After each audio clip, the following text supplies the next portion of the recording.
देखिए देश दुनिया की अहम खबरें। सूर्य से निकलकर एक विशाल सौर ज्वाला धरती की ओर बढ़ रही है। इस भयानक सौर ज्वाला के जल्द ही पृथ्वी से टकराने की आशंका है। इससे एक शक्तिशाली सौर तूफान उत्पन्न हो सकता है, जो रेडियो ब्लैकआउट का कारण बनने के लिए काफी है। इसकी वजह से GPS navigation, mobile phone signal और सैटेलाइट सिग्नल में भी रुकावट पैदा हो सकती है। मुख्यमंत्री योगी आदित्यनाथ की अध्यक्षता में कैबिनेट की आज सुबह 11 बजे बैठक होगी। कैबिनेट बैठक में करीब 11 प्रस्तावों पर चर्चा होगी। प्रदेश में मनोरंजन कर विभाग के कर्मचारियों, अधिकारियों और निरीक्षकों के सेवा सर्वर्गों का वाणिज्य कर विभाग में विलय किया जाएगा। इसके लिए आज होने वाली योगी कैबिनेट बैठक में उत्तर प्रदेश के संबंधित संवर्गों के संविलियनकरण सेवा नियमावली 2022 कैबिनेट में पेश की जाएगी। कैबिनेट बैठक के बाद मंत्रिपरिषद की बैठक आयोजित की जाएगी। अरुणाचल प्रदेश से बड़े हादसे की खबर सामने आ रही है। भारत चीन बॉर्डर पर काम करने वाले मजदूरों का एक दस्ता, पिछले 1.5 दर्जन से अधिक मजदूर शामिल थे, एक हफ्ते से लापता है। आशंका जताई जा रही है कि 19 मजदूरों की कुमी नदी में डूबने से मौत हो गई है। ये मजदूर चीन की सीमा के पास सड़क निर्माण काम में लगे थे और ईद के मौके पर अपने घर असम जाना चाहते थे। देश के कुछ राज्यों में हिंदुओं की संख्या कम होने के बावजूद उन्हें अल्पसंख्यक का दर्जा न देने की देवकीनंदन ठाकुर की याचिका पर सुप्रीम कोर्ट ने कहा कि इस संबंध में पुख्ता प्रमाण पेश किया जाए, तभी हिंदुओं को अल्पसंख्यक दर्जा देने की मांग वाली याचिका पर विचार कर सकता है। इस मामले में 2 हफ्ते बाद अगली सुनवाई होगी।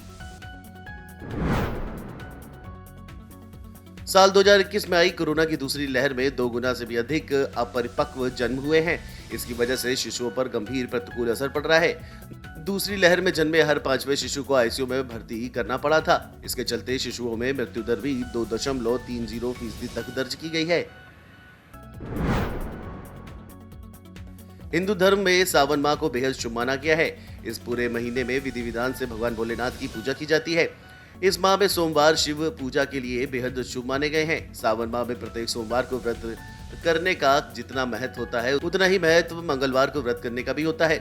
भगवान भोलेनाथ की तरह माँ गौरी को भी सावन का महीना बेहद प्रिय होता है। इस माह में प्रत्येक मंगलवार को व्रत किया जाता है, जिसमें मंगला गौरी व्रत के नाम से जाना जाता है। सावन माह का पहला मंगला गौरी व्रत आज है। दिल्ली प्रदेश भाजपा अध्यक्ष आदेश गुप्ता ने मुख्यमंत्री अरविंद केजरीवाल से दिल्ली की बढ़ी हुई बिजली की दरों पर विचार करने के लिए समय मांगा है। कहा है कि मुख्यमंत्री को सिंगापुर जाने की चिंता तो है, लेकिन दिल्ली की समस्याओं की कोई चिंता नहीं है।